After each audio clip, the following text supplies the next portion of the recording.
Je m'appelle Arnel Monroe. J'ai 61 ans et j'ai vécu dans la même maison à Birmingham, Alabama, pendant 26 ans. J'ai choisi chaque brique, j'ai payé chaque pièce avec l'argent que j'ai gagné avant que quiconque ne propose de m'aider. Et longtemps après, j'ai cessé d'attendre que quelqu'un le fasse.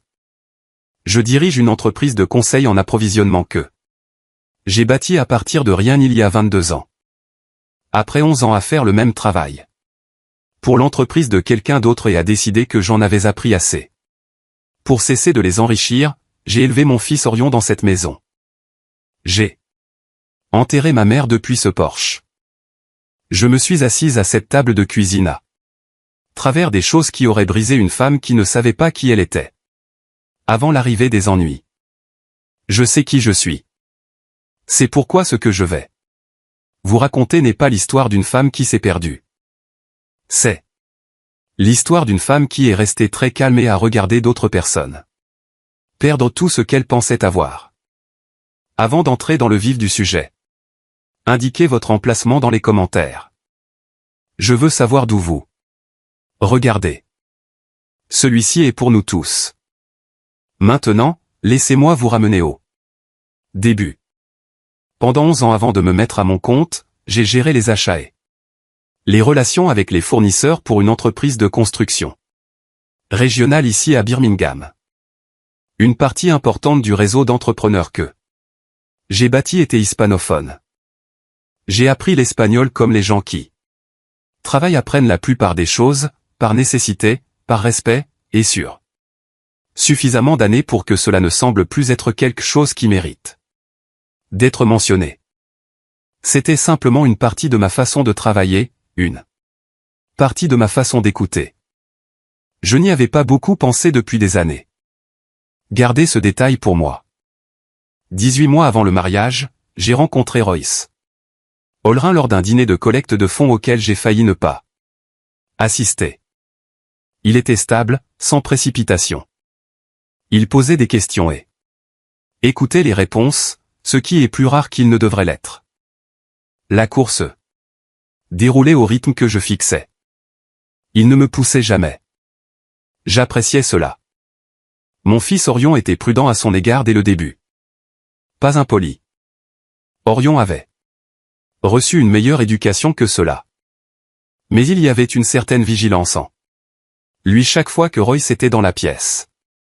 Une immobilité particulière que je reconnaissais parce que je l'avais élevé et je savais ce que cela signifiait. Il ne m'a jamais dit de ne pas épouser Royce, mais il l'observait. Une fois, environ 2 mois avant le mariage, je suis descendu tard un soir et j'ai trouvé Royce seul dans mon salon. Pas de télévision allumée, pas de musique, juste debout près du couloir, regardant les photographies encadrées au mur, puis vers l'arrière de la maison où se trouve mon bureau. Quand il m'a remarqué, il a souri immédiatement. Immédiatement, je me souviens avoir demandé s'il allait bien. Il a dit qu'il admirait simplement la maison. À l'époque, je l'ai cru. Le fils de Royce, Eldouin. Je l'ai rencontré 2 fois avant le mariage. Les 2 fois, il était cordial, présent. Il souriait quand il était censé sourire et disait ce qu'un rassemblement comme celui-là exige d'un homme. Mais il y avait quelque chose dans la façon dont il me regardait. Pas chaleureusement, pas froidement, mais attentivement. Je l'ai enregistré, classé, sans lui donner de poids encore. J'ai épousé Royce Olrin il y a 4 semaines, un samedi. Petit mariage. Des fleurs que j'ai choisies moi-même. Une robe couleur crème. Chaude. 12 personnes assises. Calme et délibérée. Comme j'ai pris toutes les décisions importantes de ma vie. J'y ai cru complètement. Une femme qui a tout construit à partir de rien ne cède pas sa confiance négligemment. Je l'ai donnée. Délibérément. J'ai toujours été prudente. C'est simplement ma nature. Je protège ce que je construis. Je l'ai toujours fait. 4 jours plus tard, le fils de Royce venait dîner. Sa petite amie serait avec lui. J'ai passé 4 heures à cuisiner pour des gens qui avaient déjà décidé qui ils pensaient que j'étais. Et je pensais chaque geste gentil sincèrement. J'ai dressé cette table moi-même. Des bougies que j'ai achetées au magasin de Caldwell Avenue. Celles qui sentaient le cèdre et quelque chose de chaud que je ne pouvais jamais nommer. Mes belles assiettes, les crèmes avec le rebord doré que j'avais rangé pendant des années, et que j'ai décidé ce soir-là valait enfin la peine d'être sorti. J'ai cuisiné pendant 4 heures. Je voulais que ce dîner ressemble à un début. Je croyais que c'en était un. Roy s'était assis en bout de table comme il l'avait été chez moi depuis le mariage. À l'aise, installé, comme un homme qui avait déjà décidé que l'endroit lui appartenait et attendait simplement que la paperasse suive. Je l'ai remarqué ce soir-là d'une manière que je ne m'étais pas tout à fait permis de remarquer auparavant. Je l'ai classé sans le nommer. Eldouin était poli. Nerissa à ses côtés était plus silencieuse que je ne l'attendais, attentive d'une manière que je reconnaissais, la façon dont une femme est attentive quand elle essaie de comprendre la pièce dans laquelle elle est entrée. Elle n'était pas inamicale. Elle mesurait. La conversation s'est déroulée sur un terrain sûr. La nourriture, le quartier, un projet que Royce a mentionné au travail. Eldouin a posé des questions sur mon entreprise de la manière dont les gens posent des questions sur des choses qu'ils ont déjà décidé ne pas être intéressantes. Les mots présents, l'attention ailleurs. Puis Nerissa s'est penchée légèrement vers Eldouin. Sa voix était basse, sincère. Elle regardait son père rire de quelque chose que j'avais dit, et je pense que le rire l'a fait penser à sa propre vie, sa propre situation, l'homme à ses côtés, et ce qu'elle construisait avec lui. Elle lui a demandé discrètement. En anglais, simplement sans arrière-pensée, pourquoi son père avait décidé de se remarier maintenant. C'était une vraie question. Je pouvais entendre que c'était réel. Eldouin lui a répondu en espagnol, décontracté, indifférent, la cadence d'un homme parlant une langue qu'il est absolument certain que personne d'autre à table ne partage. Il n'a pas baissé la voix. Il ne m'a pas jeté un coup d'œil. Pourquoi son père s'est-il remarié? Parce qu'elle a de l'argent. C'est une idiote. Il a presque souri en le disant. Pas cruellement, ce qui aurait été plus facile à absorber avec dédain. La façon dont vous rejetez quelque chose qui ne nécessite pas votre mépris total parce qu'il ne nécessite pas votre attention totale. Royce a ri, pas bruyamment, une expiration silencieuse, un petit son qu'un étranger aurait pu prendre pour rien. Je ne l'ai pas pris pour rien. Mon mari avait entendu exactement ce que son fils avait dit dans la langue qu'il partageait à ma table éclairée aux bougies dans ma maison sur mes bonnes assiettes, et il avait trouvé cela amusant, approprié, peut-être, exact. J'ai posé mon verre. Mon visage n'a pas changé. Je le sais parce que je l'ai choisi. J'ai fait le choix dans la demi-seconde entre l'audition des mots et la prochaine respiration que j'ai prise. J'ai regardé la bougie la plus proche de moi, cèdre et quelque chose de chaud. Je les avais achetés parce que je voulais que la soirée ressemble à un début. De l'autre côté de la table, les yeux de Nerissa se sont posés sur mon visage. Quelque chose a bougé dans les siens. Pas de la culpabilité, pas de la sympathie, quelque chose de plus compliqué et de plus honnête que l'un ou l'autre de ses sentiments. Elle m'a regardé juste un instant, puis elle a détourné le regard. Je me suis excusé et je suis allé à la cuisine. 30 secondes, peut-être moins. Je me suis tenu au comptoir, les deux mains à plat sur la surface, et j'ai regardé par la fenêtre au-dessus d'eux. L'évier. Noir dehors, mon propre reflet me regardant. Pas de larmes, pas de colère, quelque chose de plus silencieux que les deux. Une décision. Le matin. Après le dîner, Royce a fait du café comme il le faisait toujours. 2 tasses. La mienne avec la demi-cuillère de sucre qu'il avait appris que je préférais. Reposait sur le comptoir sans cérémonie. Il fredonnait quelque chose de doux. Pendant qu'il rinçait la cafetière. Il se déplaçait dans ma cuisine comme un homme qui n'avait nulle part où aller et rien sur la conscience. Je l'ai observé.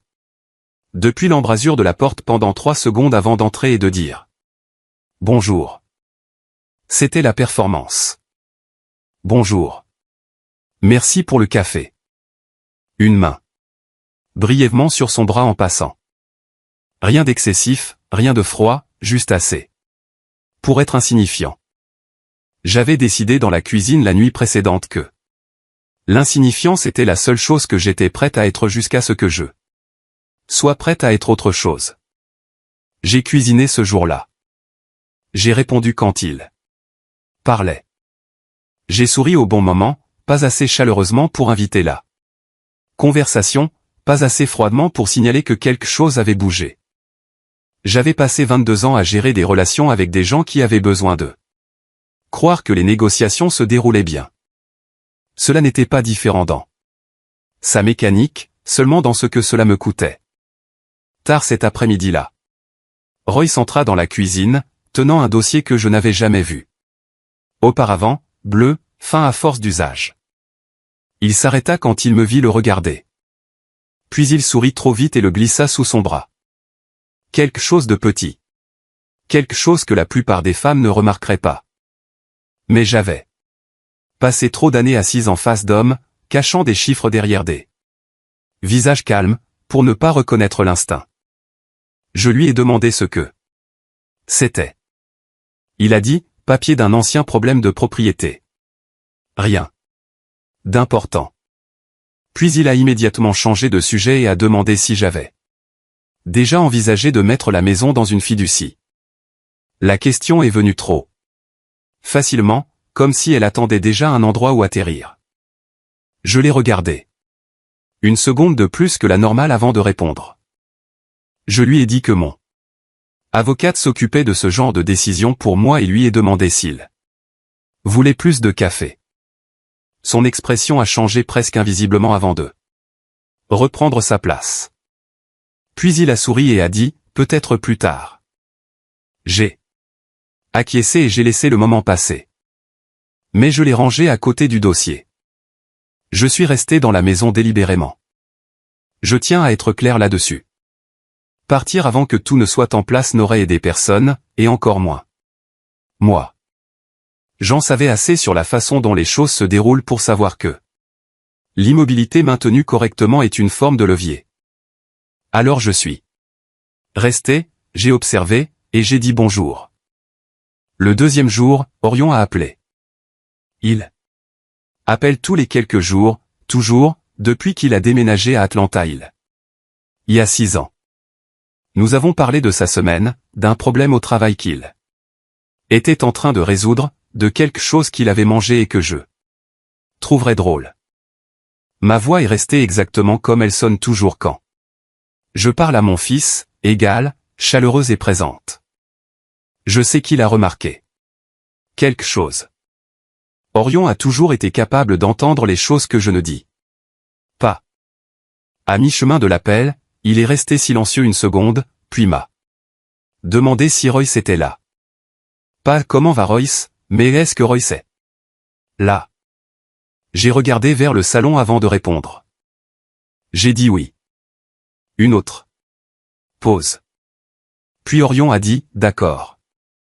Sur un ton qui me disait qu'il avait entendu bien plus que ce que la conversation réelle contenait. Mais il n'a pas insisté. Il n'a jamais insisté. Il m'a demandé une fois avant le mariage si j'étais certaine à propos de Royce. Et quand je lui ai dit que je l'étais, il a complètement laissé tomber. C'est le genre d'homme que j'ai élevé. Il me respecte suffisamment pour faire confiance à mon silence même quand cela le trouble. Je ne lui ai rien dit. Pas encore. La 3e nuit, Royce dormait profondément. Je suis resté à ses côtés jusqu'à ce que sa respiration se calme. Et puis je me suis levé, je suis allé à la cuisine et je me suis assise dans Le noir à la table où j'avais servi le dîner 2 nuits auparavant. Je me suis accordé une heure non pas pour la colère. Je n'étais pas encore en colère. La colère exige un genre de surprise que je n'avais pas. Ce que je ressentais, c'était du chagrin.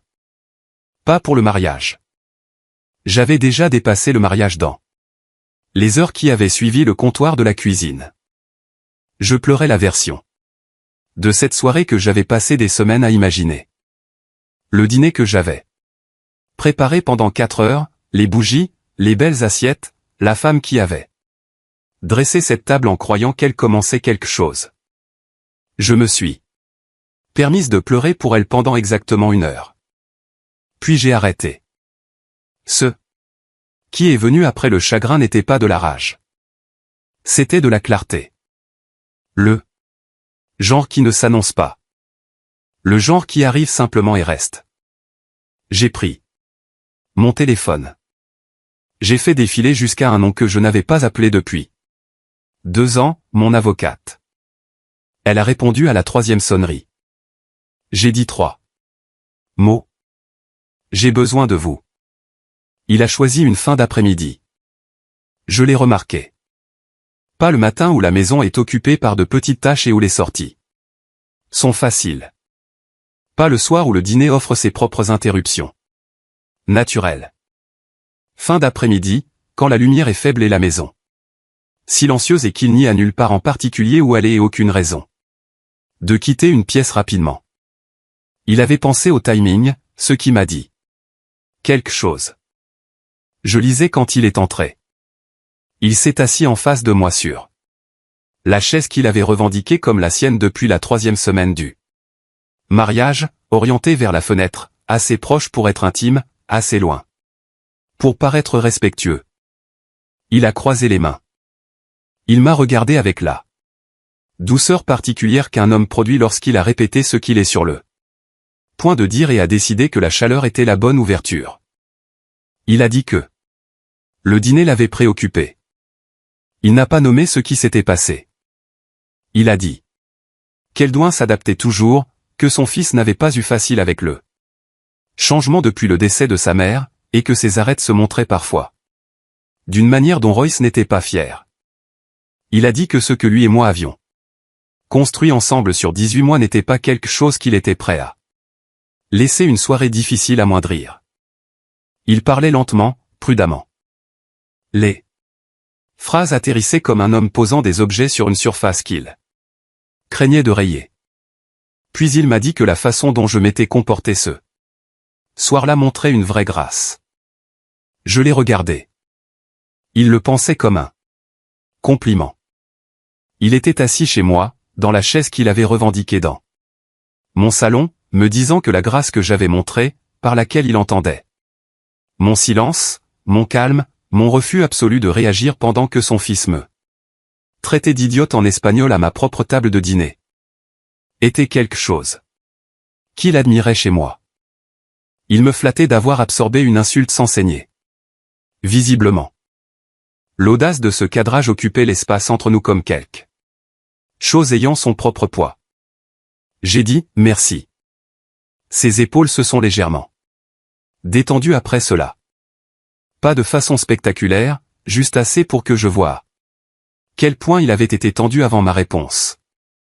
Puis il a commis une autre erreur. Il a dit qu'il savait que les relations impliquant des finances et des vies établies pouvaient créer des anxiétés pour les familles, en particulier les enfants pensant à l'avenir. Il a dit que parfois les gens réagissaient mal lorsqu'ils s'inquiétaient de la stabilité qui changeait sous leurs pieds. La stabilité, pas l'amour, pas le respect, la stabilité. Les mots se sont installés discrètement entre nous. Je me suis demandé s'il réalisait qu'il venait de confirmer la chose que ni l'un ni l'autre ne nommait directement. Il a tendu la main et a pris la mienne. Son pouce a parcouru mes jointures une fois, un geste que j'avais trouvé rassurant lorsque nous étions en cours. Le même geste, la même pression, le même rythme. Je n'ai pas retiré ma main. Je l'ai regardé. Avec l'expression que j'avais choisie pour cette conversation. Assez ouverte pour être lisible, assez immobile pour être illisible. Il m'a regardé en retour. Et a trouvé ce qu'il avait besoin de trouver. J'ai pu voir le moment exact où il a décidé que c'était le pardon. Il ne me lisait pas. Il lisait son propre soulagement. Ce que je pensais réellement était ceci. Chaque mot qu'il avait prononcé au cours des 11 dernières minutes allait dans le cahier de mon tiroir de chevet. Le cadrage d'Eldouin comme étant en deuil et en train de s'adapter. La caractérisation de ce qui s'est passé comme une soirée difficile. Le compliment construit autour de mon silence. La référence à la stabilité et à l'anxiété familiale, la main, le pouce sur les jointures, tout cela. La gestion d'une situation vous dit exactement comment il voit la situation. Il venait de tout me dire. Puis il s'est levé et a fait une pause près de l'embrasure de la porte. Avant de partir. Une main contre le cadre, assez décontractée pour paraître spontanée. Il a dit, peut-être que nous devrions enfin nous asseoir bientôt et discuter correctement de la planification à long terme maintenant que le mariage est derrière nous. Compte, bien, simplifier les choses l'un pour l'autre. C'était là encore. Pas de romance, de structure. J'ai souri faiblement et lui et dit que nous avions beaucoup de temps. Cette réponse lui a fait plus plaisir qu'elle n'aurait dû. Il a quitté la pièce comme un homme quitte une pièce quand il croit avoir géré quelque chose. Épaules basses. Pas facile. Je l'ai regardé partir. Puis je suis allé à la chambre, j'ai ouvert le tiroir de ma table de chevet, et j'ai sorti le cahier. J'ai écrit une ligne. Je ne vais pas vous dire ce qu'elle disait. Pas encore. Elle est venue seule. Pas Eldouin, pas d'avertissement. Un mardi après-midi avec le genre de ciel pâle de Birmingham, qui n'arrive pas à se décider entre les nuages et le soleil. J'ai ouvert la porte et elle se tenait là, dans un chemisier crème, les mains croisées devant. Elle a une expression soigneusement arrangée pour paraître troublée. Pendant une brève seconde, elle a semblé plus jeune que dans mes souvenirs, pas plus douce, juste incertaine. Puis l'expression est revenue à sa place. Elle a dit qu'elle avait besoin de venir, qu'elle ruminait quelque chose et ne pouvait plus le faire. J'ai reculé et l'ai laissé entrer. J'ai fait du thé comme je fais du thé quand je ne révèle rien. Lentement, le dos tourné à la pièce, laissant le silence s'installer sans le remplir. Elle s'est assise à la table de la cuisine. Et a attendu. J'ai apporté les 2 tasses et me suis assise en face d'elle, et je l'ai regardée comme je regarde un contrat que je n'ai pas encore signé. Elle a parlé pendant plusieurs minutes. Sa voix était chaleureuse et mesurée. La voix d'une femme qui avait répété pour ne pas paraître répétée. Elle a dit que ce qu'Eldouin avait dit à table l'avait mal affecté dès le moment où elle l'avait entendu. Elle a dit qu'elle avait failli venir le lendemain matin et qu'elle avait ensuite décidé que cela pourrait empirer les choses. Elle a dit qu'elle n'avait pas pu se regarder clairement sans venir ici d'abord. Ce détail m'a intéressé. Les gens qui disent la vérité incluent généralement la partie où ils ont hésité. Elle a dit qu'elle ne partageait pas la façon de penser d'Eldouin. Ni à mon sujet, ni à propos du mariage, ni à propos de rien de tout cela. Et pendant un instant, j'ai presque cru qu'une partie de cela était sincère. Non. Pas parce que c'était une menteuse particulièrement douée, mais parce qu'il y avait quelque chose de vraiment inconfortable dans la façon dont elle prononçait le nom de Royce. Puis elle a demandé si Royce savait à quel point j'étais blessé. La question est tombée doucement. Trop doucement. Je l'ai regardée par-dessus ma tasse et j'ai réalisé quelque chose d'important à ce moment-là. Elle n'était pas là juste pour s'excuser. Elle était là pour mesurer les dégâts. J'ai répondu avec prudence. Je lui ai dit que Royce et moi gérions les choses en privé et j'en suis resté là. Ses yeux se sont aiguisés pendant une demi-seconde. Avant de s'adoucir à nouveau. C'était la première chose réelle qu'elle m'ait montrée. Elle a tendu la main sur la table et a brièvement touché le dos de ma main. Ses yeux étaient stables quand elle l'a fait. C'était la deuxième chose. Quand elle a eu fini, je n'ai pas répondu immédiatement. J'ai laissé passer une respiration. Puis je lui ai fait un lancing de tête. Ni chaleureux, ni froid. Le genre de signe de tête qui se situe au milieu de toutes les interprétations possibles et y reste. Le genre qui permet à l'autre personne d'en tirer ce qu'elle était venue chercher. Elle l'a reçu comme un soulagement. Je l'ai regardé le recevoir. Puis elle a fait une erreur. Petite, rapide, le genre que les gens font quand leur esprit va plus vite que leur prudence. Elle a mentionné la propriété du côté est. Juste brièvement, à peine une phrase. Quelque chose à propos d'Eldouin parlant toujours de projets de développement là-bas et à quel point les choses étaient apparemment devenues stressantes récemment. Elle l'a dit légèrement, comme quelqu'un qui fait référence à une information que tout le monde connaissait déjà. Puis elle a cessé de parler. Trop tard, car Royce ne m'avait jamais une seule fois mentionné de stress financier. Pas une seule fois. J'ai gardé mon visage immobile et j'ai pris mon thé. Quelque chose a bougé en elle alors. Pas de la panique, un calcul se corrigeant.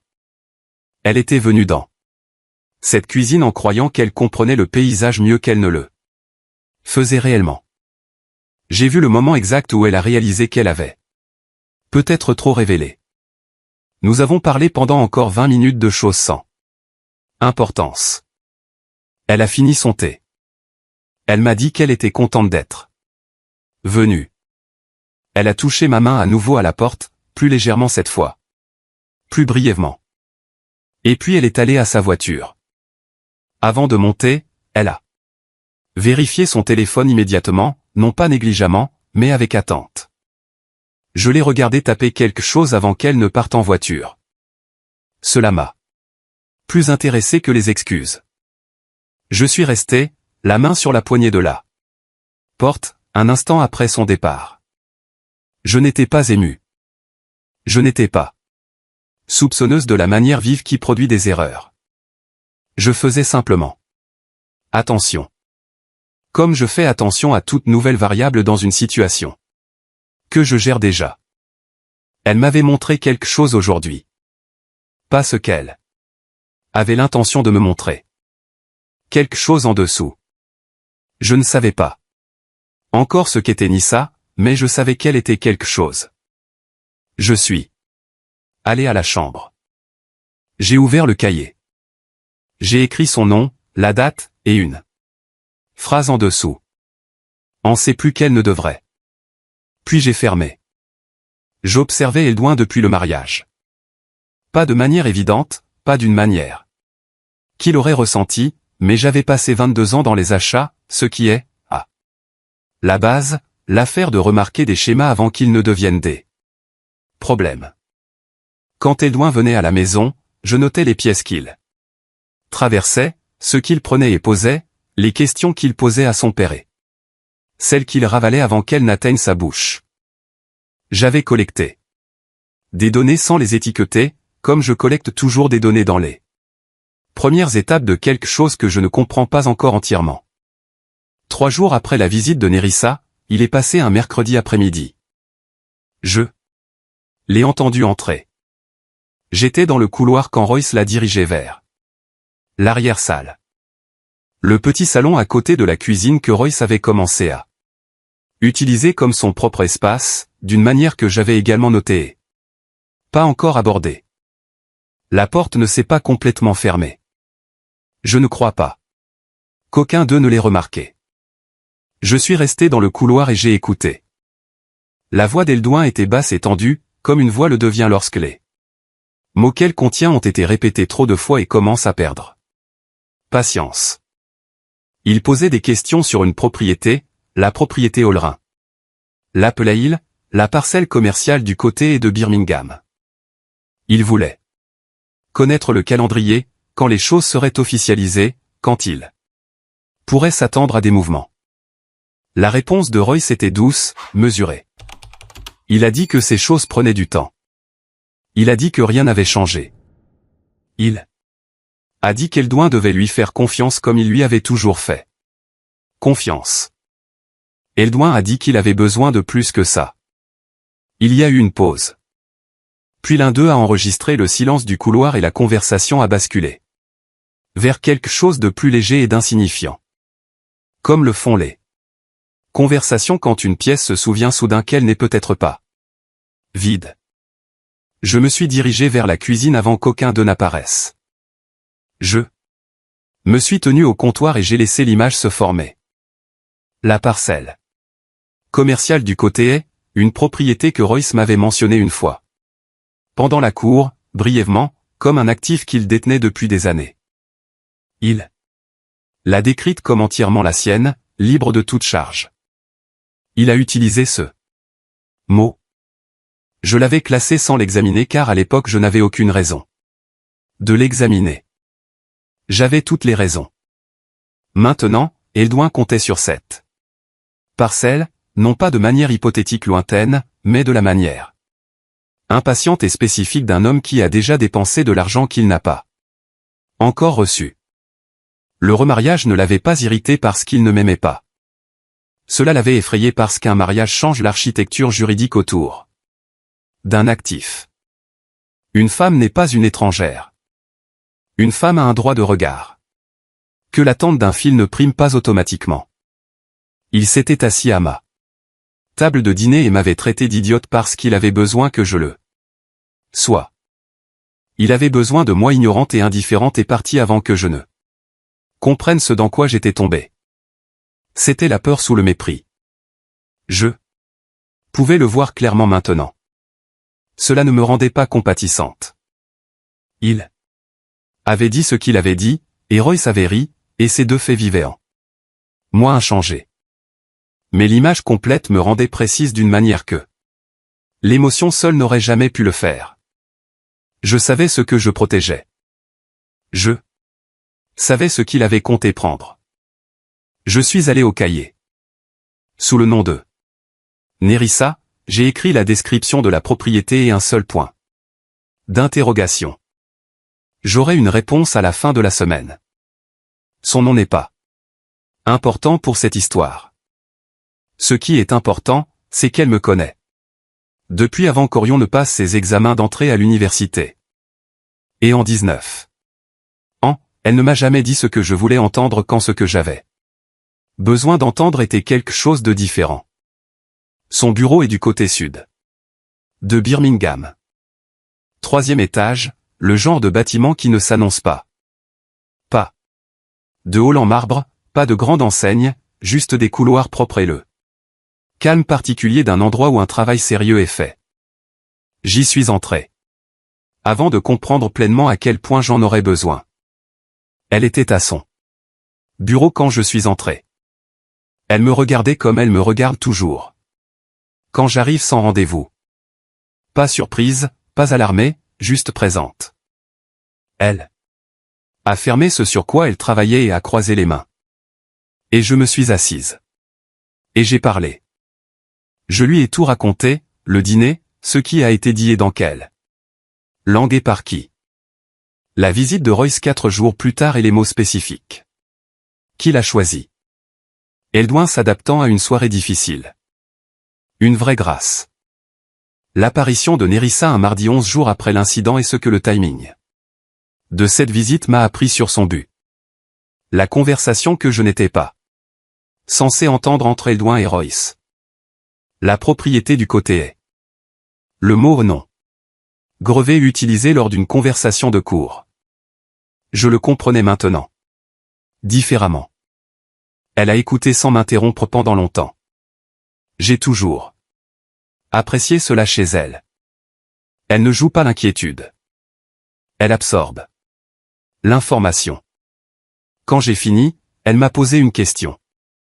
Pas sur le dîner. Pas sur Eldouin ou Nerissa ou la propriété.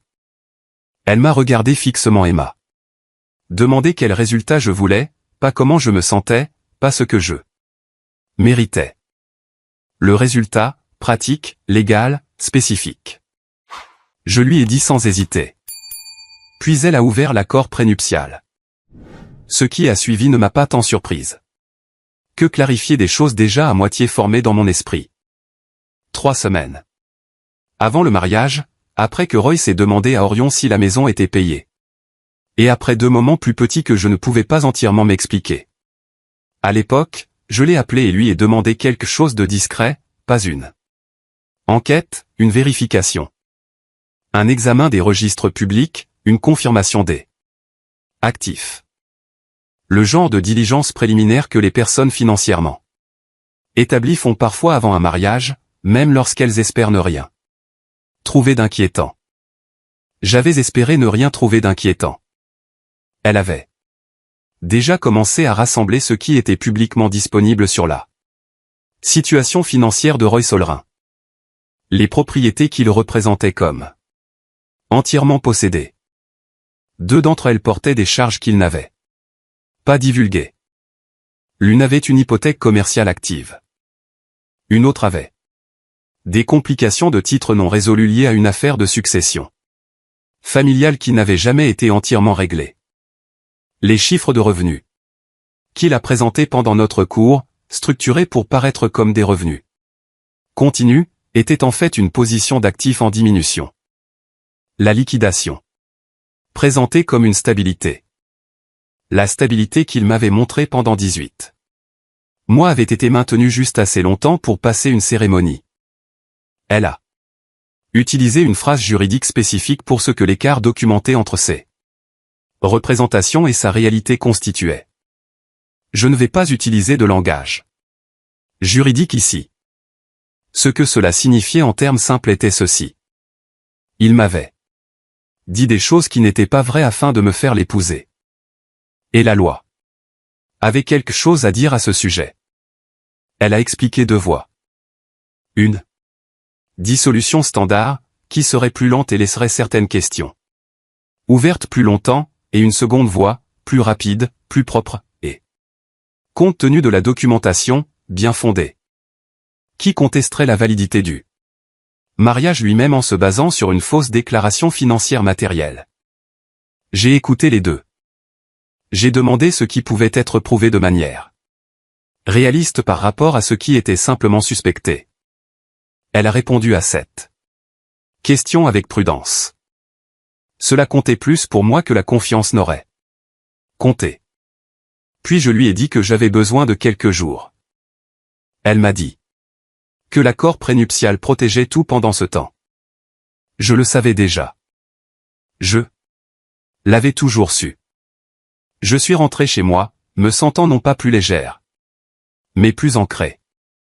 Le poids était maintenant entre de bonnes mains.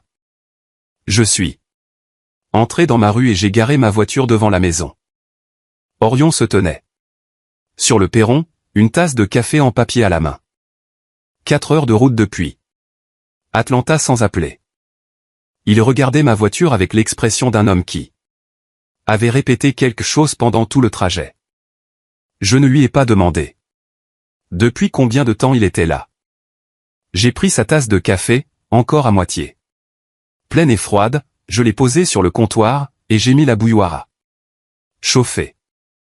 Il est entré sans qu'on le lui demande et s'est assis à la table de la cuisine sur la chaise où il était assis depuis l'âge de 11 ans. Certaines choses ne nécessitent pas d'instruction. J'ai fait du café dont je n'avais pas besoin.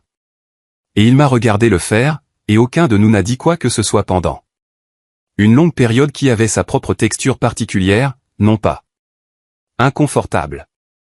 Le silence de 2 personnes qui se connaissent assez longtemps pour laisser une pièce respirer avant de lui demander de porter quelque chose. Il a parlé le premier. Il n'a pas posé de questions sur Royce. Il n'a pas posé de questions sur le mariage ou le dîner ou l'une des choses spécifiques que je ne lui avais pas dites. Il m'a regardé de l'autre côté de la table de la cuisine et m'a demandé si j'allais bien. J'ai réfléchi, non pas à la façon de l'éviter. J'étais au-delà de l'évitement avec Orion, mais à la façon de répondre. Honnêtement sans lui remettre quelque chose qu'il se sentirait obligé d'agir. Avant que je ne sois prête à agir. Je lui ai dit que je m'en occupais. Il a demandé ce que cela signifiait. Je lui ai dit assez. Pas tout. Pas le bureau 2. L'avocat ou les 2 chemins ou le carnet avec 3 entrées. Assez pour qu'il comprenne que je n'étais pas en crise. Que le sol sous moi ne bougeait pas. Que j'avais déjà passé les appels nécessaires. Et que j'attendais ma prochaine action avec intention et non avec peur. Sa mâchoire s'est contractée une fois. Un petit mouvement.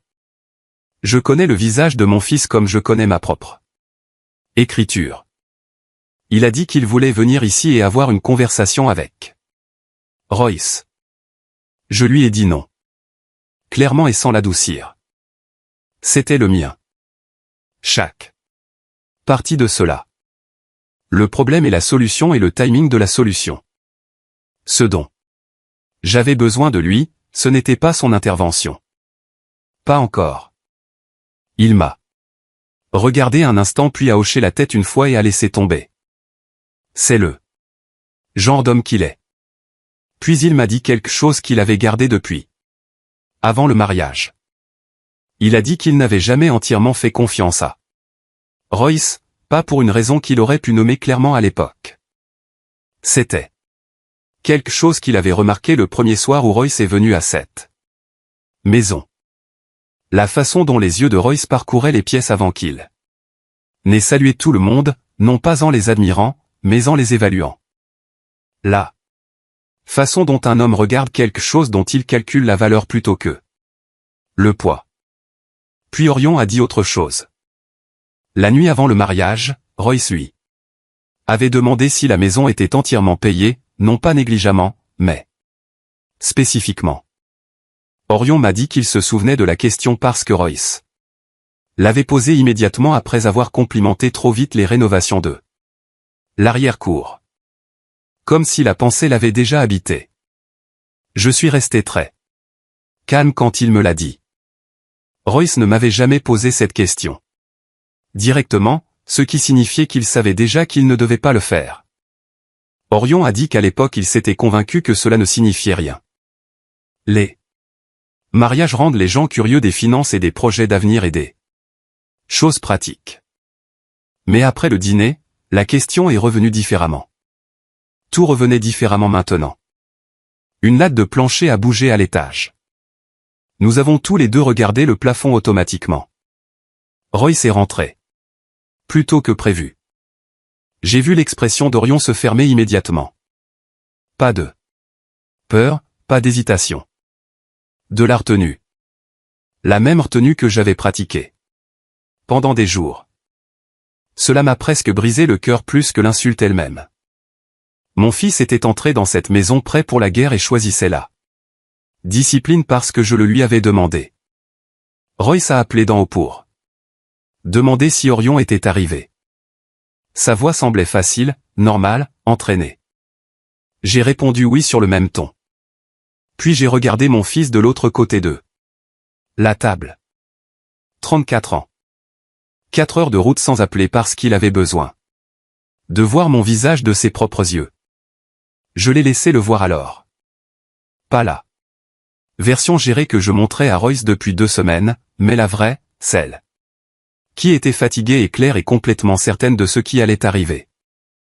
Quelque chose s'est installé entre nous qui n'avait pas besoin d'être nommé. Il est resté la nuit. Le matin, je l'ai accompagné à la porte et il s'est arrêté. La main sur le cadre, et s'est retourné. Tout ce dont tu as besoin de moi. A-t-il dit. Dis-le simplement. J'ai acquiescé. Je savais déjà à quoi j'aurais besoin de lui, mais pas encore. 3 jours après le départ d'Orion, j'étais dans la cuisine quand Royce est entré et s'est assis. Il portait ses lunettes de lecture et avait une petite pile de papier devant lui. L'arrangement particulier d'un homme qui veut qu'une conversation ait l'air spontanée mais qui la prépare depuis plus longtemps qu'il ne l'admettra. Il a posé ses lunettes sur la table et m'a regardé de la façon dont il regarde quand il veut quelque chose. Et a décidé que la chaleur est le chemin le plus efficace pour l'obtenir. Il a Dit qu'il avait pensé à quelque chose et qu'il voulait en discuter avec moi. Je me suis assise. J'ai croisé les mains sur la table. Je lui ai accordé toute mon attention. La même qualité d'attention que j'accorde à toute situation que je dois comprendre complètement avant d'y répondre. Il a parlé de partenariat, de deux personnes construisant une vie ensemble plutôt que menant deux vies distinctes sur des chemins parallèles. Il a dit qu'il avait pensé à la façon dont les choses se passaient dans les premières années d'un mariage. Comment les fondations les plus solides étaient construites quand les gens cessaient de penser en termes de mien et tien et commençaient à penser en termes de nôtre. Il était chaleureux à ce sujet, sans précipitation. Le cadre était bon. Cela aurait pu marcher sur une femme qui n'avait pas déjà passé 3 semaines à construire un tout autre type de structure. Puis il a nommé les comptes. Il les a parcourus comme un homme parcourt une liste qu'il a mémorisée. Nonchalamment comme si les noms spécifiques étaient accessoires. Un compte courant, 2 comptes d'investissement, un véhicule d'épargne lié à la propriété que j'avais établi il y a 11 ans et auquel j'avais contribué chaque trimestre. Depuis. Puis il a mentionné la simplification de la succession. Pas directement. Au début. Il a dit que les mariages devenaient inutilement compliqués lorsque les gens détenaient trop de choses séparément. Qu'il avait vu des familles déchirées après des décès parce que les actifs n'avaient pas été correctement rationalisés. Il a mentionné les protections de survivants, la facilité, la planification partagée, le langage d'un homme tentant de faire passer une acquisition pour responsable. Chaque compte qu'il a nommé était couvert par l'accord prénuptial. Chacun. Je l'ai regardé pendant qu'il parlait et j'ai examiné la situation avec attention. Soit il n'avait pas lu l'accord prénuptial avec suffisamment d'attention, ce qui signifiait qu'il avait signé un document régissant son mariage sans le comprendre, ce qui me disait une chose à son sujet, soit il l'avait lu, compris et testé si je savais ce qu'il couvrait. Ce qui me disait tout autre chose. Les deux possibilités aboutissaient au même endroit. Un homme qui était entré dans ce mariage avec une destination spécifique en tête et qui tentait maintenant de l'atteindre par le langage de l'amour et du partenariat et de la protection mutuelle. Puis il a dit autre chose, petit, décontracté. Il a demandé si j'avais déjà envisagé de consolider la propriété de Birmingham sous une structure de survie conjointe pour des raisons de simplicité. La maison. Ma maison. Il l'a dit assez doucement pour qu'une autre femme puisse le prendre pour une planification future. Pas moi. Parce que les gens qui protègent l'amour ne se déplacent pas aussi prudemment autour du langage de la propriété. Les gens qui protègent la stratégie le font. Il a fini. Il m'a regardé. Il attendait que la porte s'ouvre. Je lui ai dit que cela valait la peine d'y réfléchir attentivement, que je voulais m'assurer que nous l'abordions correctement, de la bonne manière, sans précipiter quelque chose qui méritait d'être bien fait. J'ai dit que j'appréciais qu'il m'en parle directement. Ses épaules se sont légèrement abaissées après cela. Soulagement. Pas de soulagement émotionnel. Soulagement procédural. Il a hoché la tête. Il a remis ses lunettes. Il a ramassé ses papiers. La conversation s'était déroulée comme il le voulait, et il l'a classée en conséquence. Il n'aurait pas dû la classer de cette façon. J'ai aidé à préparer le dîner. Je me suis assise en face de lui à la table que j'avais dressée 4 semaines plus tôt pour un dîner de famille auquel j'avais cru entièrement. Je lui ai passé ce dont il avait besoin. Quand il en avait besoin. J'étais agréable et présente et entièrement ailleurs. Après le dîner, je lui ai dit que j'avais besoin d'air. J'ai roulé 2 rues plus loin que la maison et je me suis garé sous un lampadaire qui clignotait toutes les quelques secondes sans s'éteindre complètement. Je suis resté dans le noir, les 2 mains sur le volant, et j'ai laissé le silence s'installer autour de moi. Pas de chagrin cette fois.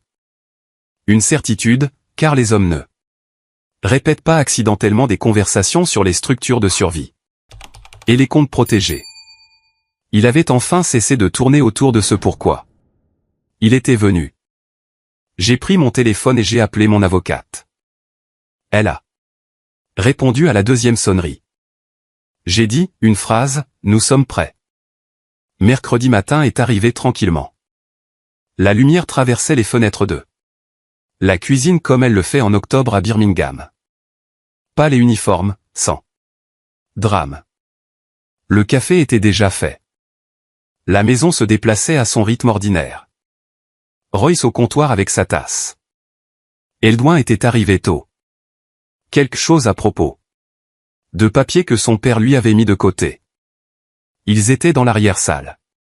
Quand je suis descendu, j'étais réveillé depuis 4 heures, non pas par anxiété.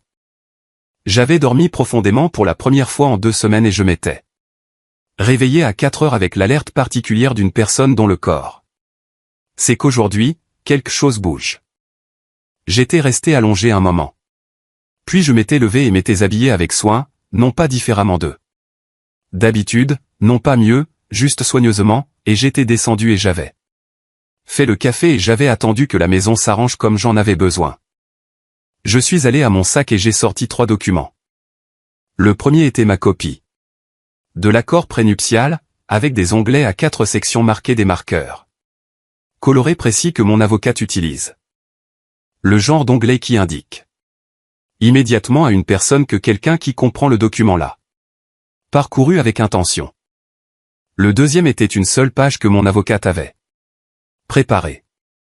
Un résumé clair de ma position d'actifs indépendants complète, chaque compte, chaque propriété, chaque véhicule d'investissement, chaque élément listé. Avec son statut protégé. Une page, sans ambiguïté. Le troisième était un avis formel du bureau de mon avocate. Il ne faisait pas référence au dîner.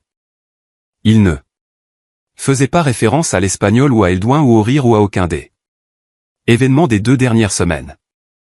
Il était précis et formel et déclarait une chose clairement, que l'épouse de Royce Olrin était représentée par un conseiller juridique dans toutes les questions relatives au mariage et à ses actifs. Que les protections de l'accord prénuptial étaient pleinement en vigueur, comme indiqué à la section, et que son avocate la contacterait concernant les prochaines étapes. Il se terminait là. Pas d'élaboration, pas de menaces, pas de discours. L'avis ne lui donnait rien à contester sur le plan procédural. C'était le but. J'ai porté les 3 documents à la table de la salle à manger. Je les ai posés au centre, non pas étalés, ni empilés négligemment, mais placés comme on place quelque chose auquel on a réfléchi. J'ai redressé une fois le bord du document supérieur. Puis je suis allé au jardin. J'avais préparé du thé avant de descendre. Une deuxième tasse que j'avais gardée. Je l'ai apportée et je me suis assise sur la chaise qui fait face à l'arrière de la maison, et j'ai posé la tasse sur la petite table à côté de moi, et j'ai regardé le jardin, comme je le regarde n'importe quel matin ordinaire. L'air était frais, le genre de matin de Birmingham qui n'a pas encore décidé s'il appartient à l'été ou à autre chose. Je me suis assise. Cela a pris 11 minutes. Je le sais parce que je ne regardais pas l'heure. Et puis j'ai regardé ma montre et 11 minutes s'étaient écoulées et au même instant la qualité du son à l'intérieur de la maison a changé. C'est devenu très calme d'abord. Le calme particulier d'une pièce où quelqu'un vient de comprendre quelque chose. Puis la voix d'Eldouin, un mot sec que je ne répéterai pas ici. Puis Royce, plus bas, contrôlait la voix d'un homme essayant de gérer une situation qu'il vient de réaliser qu'il n'a pas les outils pour gérer. Puis rien. J'ai levé mon thé. Il était encore chaud. Je l'ai bué. J'ai regardé le jardin et je ne suis pas rentré. Il n'est pas venu me voir. Immédiatement. Je suis resté dans le jardin pendant encore 40 minutes après que la maison se soit tue. Assez longtemps pour que le matin arrive. Complètement. Assez longtemps pour que Royce lise ce qui était sur cette table. Le pose, le reprenne, et comprenne que ce qu'il tenait n'était pas l'ouverture d'une négociation. C'était la clôture d'une. J'ai entendu Eldouin avant de voir quoi que ce soit. Sa voix à travers la fenêtre arrière, aiguë, compressée, le son d'un homme qui a besoin que quelque chose se passe et ne peut pas le faire se passer. J'ai entendu la voix de Royce en dessous, basse et ferme, coupant tout ce vers quoi Eldouin se dirigeait. Je ne pouvais pas distinguer les mots. Je n'en avais pas besoin. La forme de l'échange était assez claire. Un fils voulant bouger, un père l'arrêtant. Non par protection pour moi, mais par calcul pour lui-même. Eldouin faisant une scène chez moi un mercredi matin était un matériau que Royce ne pouvait pas se permettre de générer. Puis quelque chose a frappé le comptoir de la cuisine assez fort pour que je l'entende à travers le verre. Le silence a suivi immédiatement. Cela m'a intéressé car le silence qui arrive si vite signifie généralement que quelqu'un a réalisé qu'il avait perdu le contrôle. Pendant une seconde de trop. Royce est venu dans le jardin 20 minutes plus tard. Il s'est assis en face de moi sur l'autre chaise, celle qui était là avant qu'il n'arrive dans ma vie et qui serait là après. Il n'apportait pas de chaleur cette fois. Il n'apportait pas de flatterie. Il apportait de la prudence. La prudence spécifique d'un homme essayant de lire une situation pour laquelle il n'avait plus de cartes claires. Il m'a demandé ce que je voulais. Non pas sur la défensive, non pas agressivement, stratégiquement. Il l'a formulé doucement. Deux personnes qui avaient construit quelque chose ensemble. Deux personnes qui se devaient une conversation avant que les choses ne prennent une direction qu'aucune d'elles ne voulait. Sa voix était mesurée. Ses mains étaient immobiles. Je l'ai laissé parler jusqu'au bout. Puis je lui ai dit que j'appréciais qu'il soit venu parler. Je lui ai demandé s'il voulait du thé. Il m'a regardé un instant. Quelque chose a bougé derrière ses yeux. Pas de la colère, pas du soulagement. Une recalibration. Il essayait de trouver la limite de ce que je savais et je ne lui en donnais pas à trouver. Il a dit qu'il ne voulait pas de thé. Puis il a essayé autre chose. Il a dit que les avocats compliquaient des situations qui pouvaient parfois encore être résolues en privé. Si les gens se souvenaient qu'ils se souciaient les uns des autres d'abord. C'était là, pas encore une demande directe, mais allant vers une. Je n'ai rien dit. Il est resté 4 minutes de plus et est parti sans rien. Ni réconfort. Ni munitions, rien. Il est rentré à l'intérieur et en moins de 2 minutes j'ai entendu sa voix à travers la fenêtre de la cuisine. Basse, continue, le registre particulier d'un homme au téléphone qu'il ne veut pas qu'on entende. Je n'ai pas bougé de ma chaise. Mon avocate m'avait dit il y a 3 jours que cet appel arriverait. Elle s'était déjà préparée à ce qu'il produirait. Ce soir-là, mon téléphone afficha un message de Nerissa, chaleureux dans son début, prudent dans sa construction. Elle avait entendu quelque chose, je n'avais pas besoin d'imaginer de qui, et elle jouait le rôle d'une femme concernée qui pensait à moi. Je l'ai lu 2 fois. J'ai posé le téléphone face contre terre sur la table. Royce m'a trouvé dans le couloir avant que j'aille me coucher. Cette fois, il a complètement abandonné le cadre doux. Il a dit qu'il sentait qu'ils avaient tous deux retenu des choses, qu'ils le devaient à ce qu'ils avaient construit de s'asseoir ensemble sans avocat, sans document, et de parler comme 2 adultes qui se souciaient l'un de l'autre devraient pouvoir parler. C'était là maintenant, direct.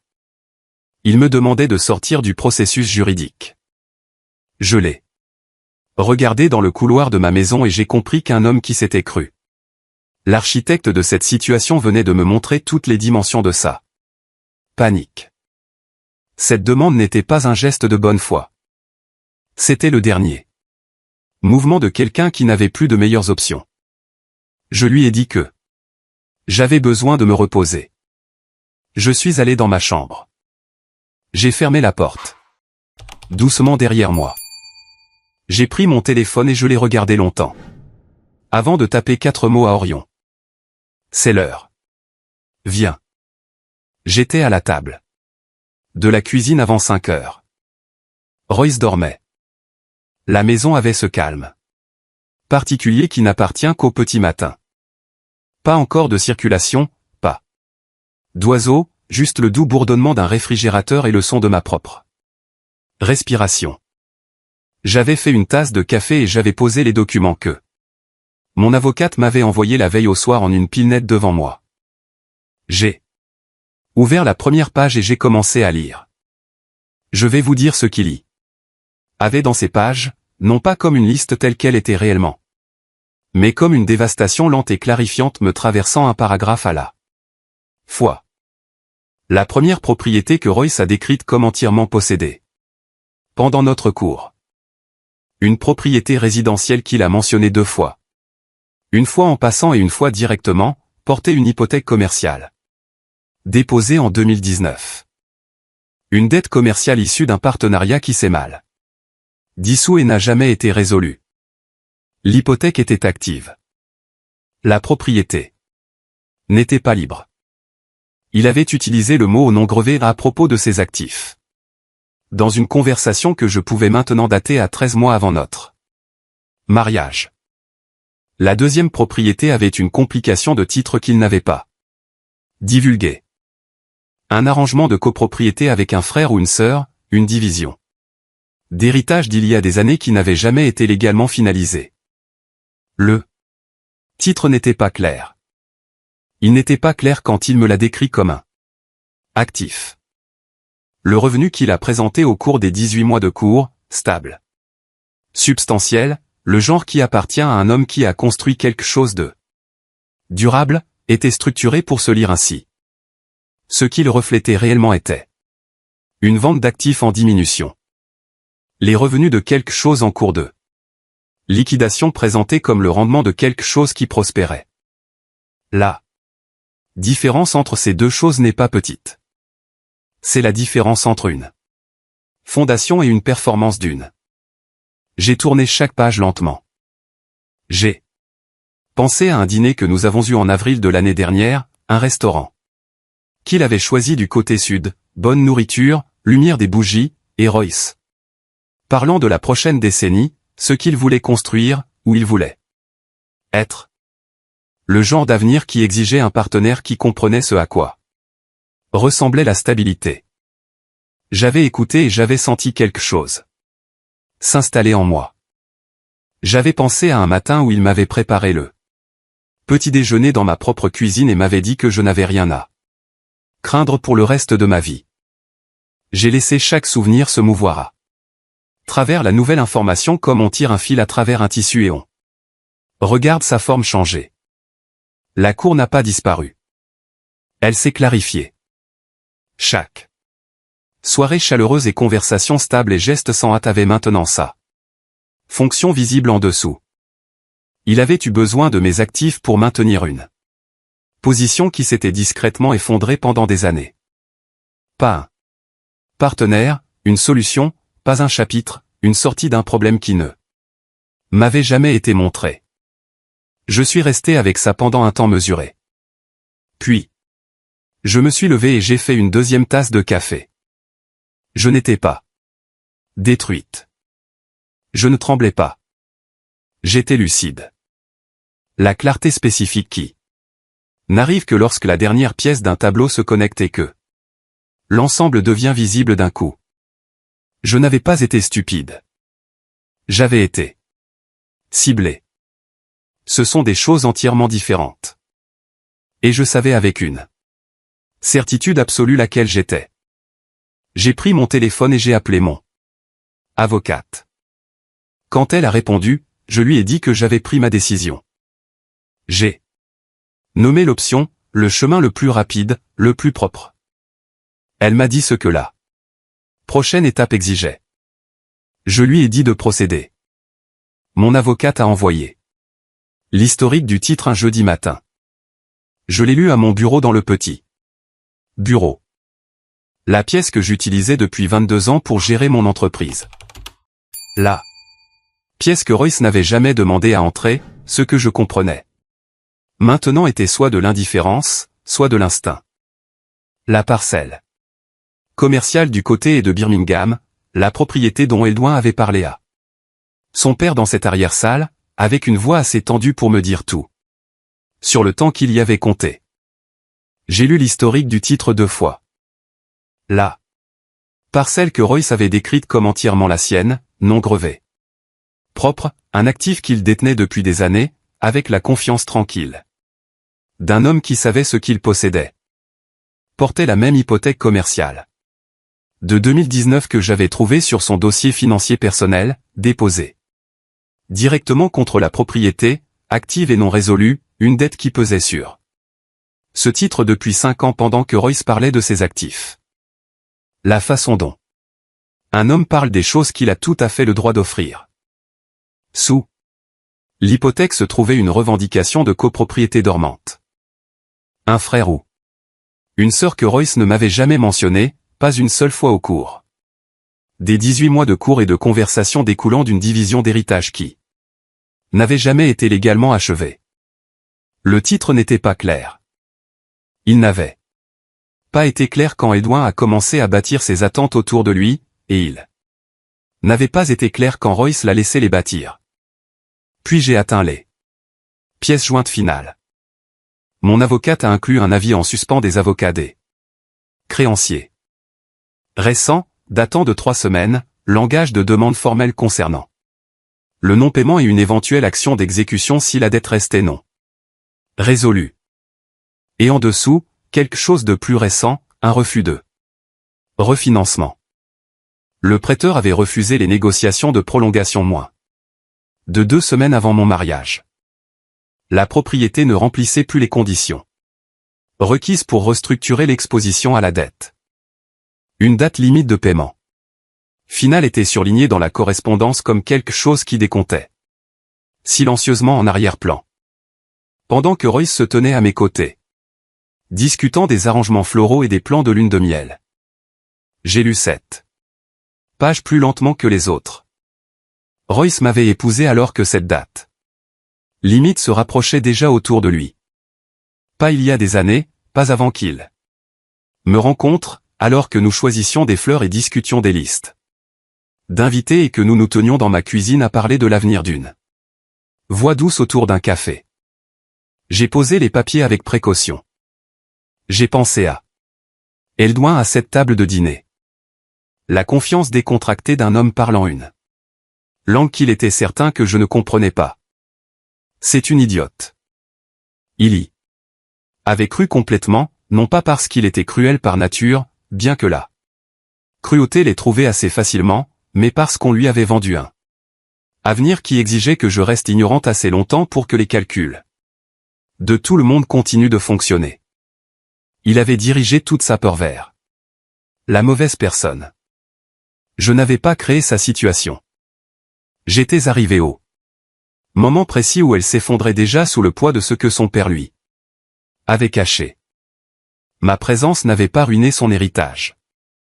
Elle avait interrompu une performance avant que l'acte final ne puisse se refermer sur moi.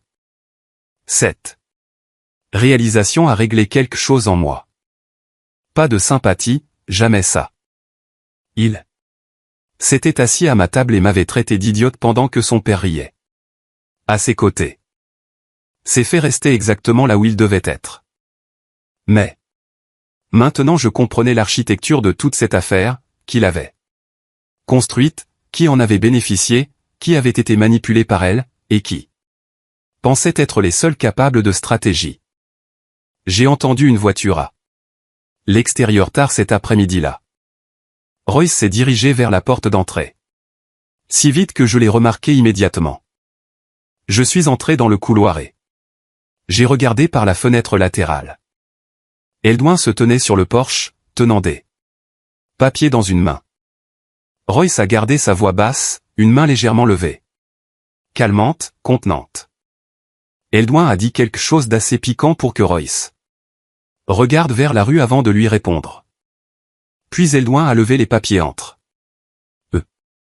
Même depuis le couloir, j'ai reconnu le formatage. Correspondance légale. Son visage a changé pendant que Royce parlait. Pas de colère cette fois. Quelque chose de pire.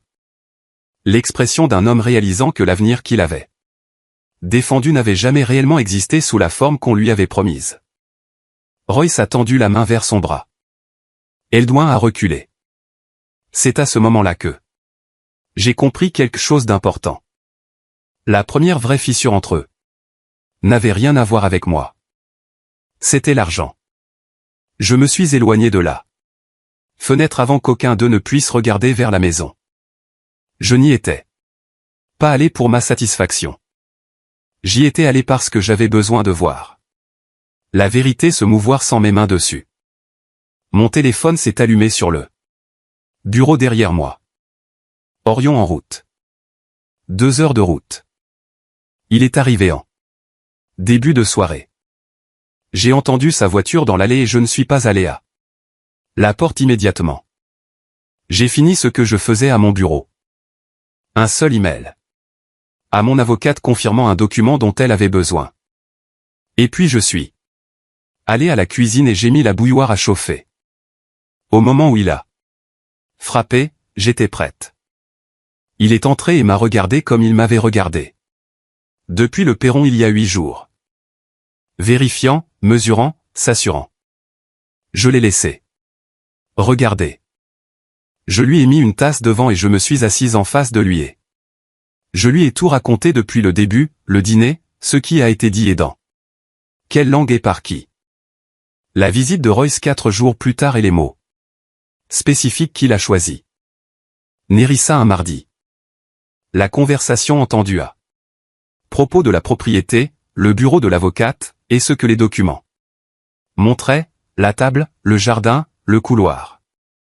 La nuit où Royce m'a demandé de me débarrasser des avocats, le titre, l'historique, où en étaient les choses.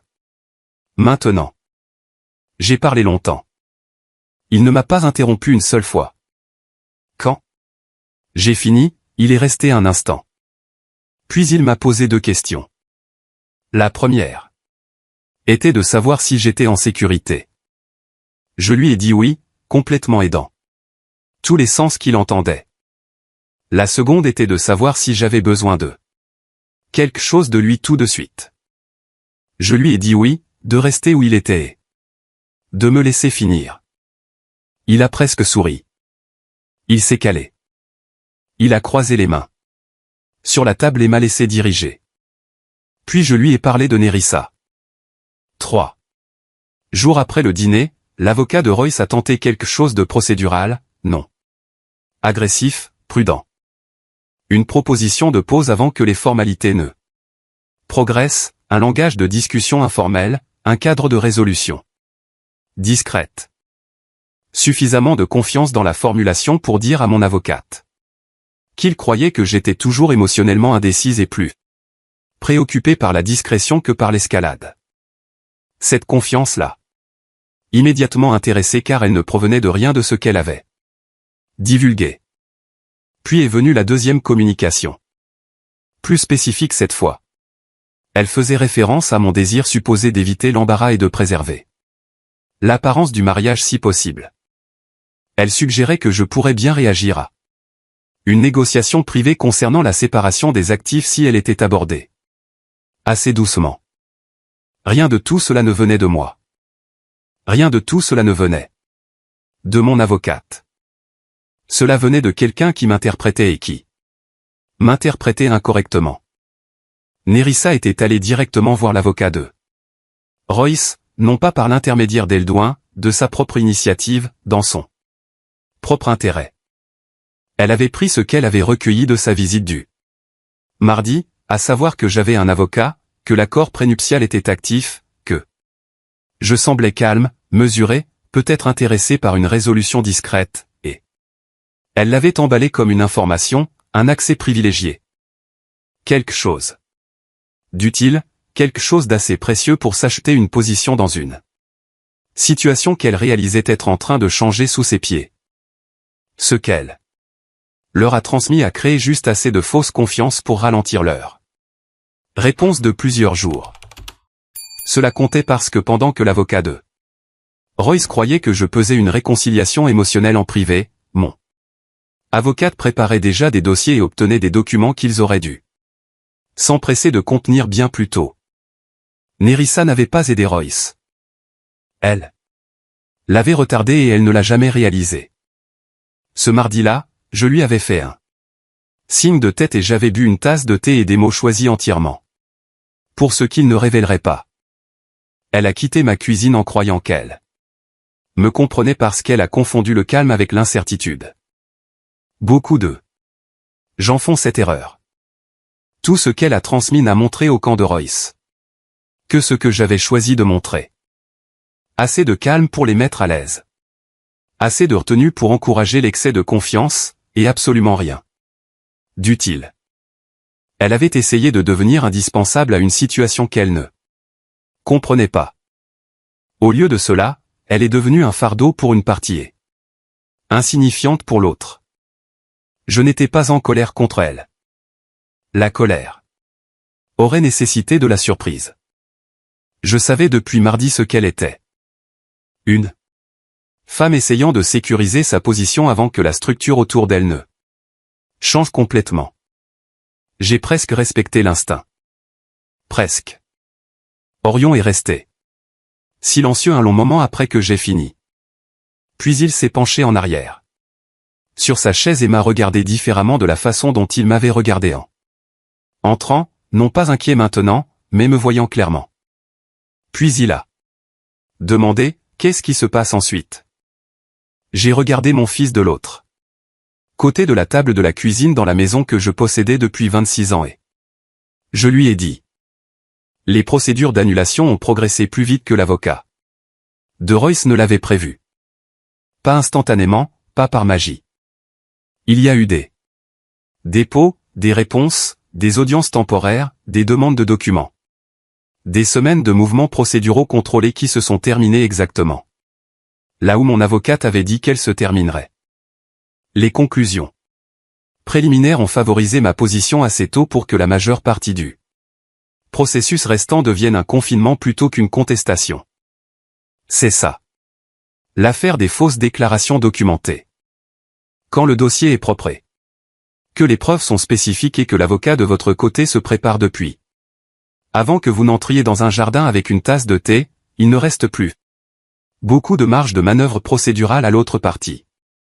L'accord prénuptial a été entièrement respecté tout au long de la procédure. Il n'a jamais été sérieusement menacé. Chaque compte, chaque propriété, chaque véhicule d'investissement que j'avais construit au cours de 22 ans de travail est resté intact. L'avocat de Royce a tenté un règlement négocié. Le langage qu'ils ont choisi était digne. Deux personnes trouvant une résolution discrète, un respect mutuel, une conclusion propre. Mon avocate a répondu par écrit, 3 phrases. Je ne sais pas exactement ce que ces 3 phrases disaient. Je sais qu'elles étaient suffisantes car il n'y a pas eu de deuxième tentative. 2 jours plus tard, Royce a frappé à la porte de mon bureau. Pas la chambre, pas la cuisine, le bureau, la seule pièce de la maison qu'il avait évitée depuis le mariage. J'ai levé les yeux de mon bureau et je lui ai dit d'entrer. Il est resté un instant juste à l'entrée avant de parler. Pas de chaleur répétée 7 fois. Pas d'yeux doux, pas de langage sur le partenariat ou la grâce ou la construction d'un avenir ensemble. Juste un homme à l'air fatigué debout dans une pièce qu'il comprenait maintenant ne lui avoir jamais appartenu. Il a dit qu'il avait fait des erreurs. J'ai laissé le silence s'installer là où il avait atterri. Puis il a dit quelque chose qui a finalement dit la vérité sans le vouloir. Il a dit qu'il pensait que nous pouvions nous aider mutuellement. Pas l'amour, pas le mariage. L'aide. C'était ça. Toute l'affaire réduite à une Phrase honnête qui est arrivée trop tard pour avoir de l'importance. Il a regardé autour du bureau une fois pendant qu'il parlait. Les étagères, les dossiers, les certifications encadrées. 22 ans de travail arrangé discrètement. Autour de lui. Je l'ai regardé comprendre en temps réel que rien de tout cela n'avait jamais eu besoin de lui. Ce fut le premier moment vraiment honnête de notre mariage. Puis il a demandé s'il y avait un moyen d'éviter que les choses ne deviennent publiques. Non pas parce qu'il nous voulait de retour, mais parce qu'il voulait contenir les complications d'hypothèque, le refus de refinancement, le litige de titre. Une fois que les procédures formelles ont fait référence à ces documents, ils sont devenus visibles de la façon dont les questions juridiques deviennent visibles pour les prêteurs, les avocats, les associés commerciaux et toute autre personne ayant des raisons de regarder d'assez près. Je lui ai dit non. Il a hoché la tête lentement après cela, comme un homme qui n'avait finalement plus d'endroit où se tenir. Royce a quitté la maison un mardi, pas de façon dramatique. Il a emballé ce qui était à lui, ce qui était moins que ce qu'il croyait que cela deviendrait à son arrivée, et il est parti. J'étais dans mon bureau quand il a transporté la dernière boîte. J'ai entendu la porte d'entrée se fermer. Puis, de façon inattendue, je l'ai entendu s'ouvrir à nouveau. Ses pas se sont arrêtés devant le bureau. Pendant un instant, j'ai pensé qu'il pourrait dire quelque chose de significatif, quelque chose de colérique, quelque chose d'assez honnête pour blesser. Au lieu de cela, il a dit qu'il m'avait aimé à sa manière. J'ai failli répondre. Puis j'ai réalisé qu'un homme qui vous aime vraiment ne rit pas pendant que quelqu'un vous humilie à votre propre table. Je n'ai rien dit. Quelques secondes plus tard, j'ai entendu la porte se fermer pour la dernière fois. Nerissa, je n'avais pas besoin de m'adresser directement car la vérité l'a abordé sans mon aide. Au fur et à mesure que les complications immobilières sont entrées dans le dossier légal par le biais des procédures, l'héritage dont elle s'était discrètement positionnée a cessé de ressembler à une sécurité et a commencé à ressembler à une exposition. Je n'avais pas orchestré ce résultat pour elle. J'avais simplement avancé dans la direction de la vérité. La vérité a son propre système de comptabilité. Orion est resté 4 jours. Le dernier soir, j'ai préparé de la nourriture. Rien d'élaboré. Le genre de repas qui appartient à une cuisine qui a été une maison pendant longtemps. À un moment donné, il m'a regardé de l'autre côté de la table et m'a dit qu'il comprenait maintenant. Pas seulement ce qui s'était passé, mais qui j'avais toujours été. Une femme qui savait exactement quand rester immobile et exactement quand bouger. J'ai mis un autre morceau de poulet dans son assiette et je lui ai dit de manger pendant qu'il faisait chaud. Maintenant, il n'y a plus que moi et cette maison et tout ce qu'elle contient. Que j'ai construit avant l'arrivée de Roy Solrin et tout ce qui a continué après son départ. Parfois, je pense à cette table de dîner, aux bougies, aux belles assiettes, à un homme parlant une langue qu'il était certain que je ne comprenais pas. Mon mari riant discrètement à ses côtés. Je souris presque quand j'y pense maintenant. Je n'ai jamais été l'idiote dans cette pièce. J'étais là. Seul qui savait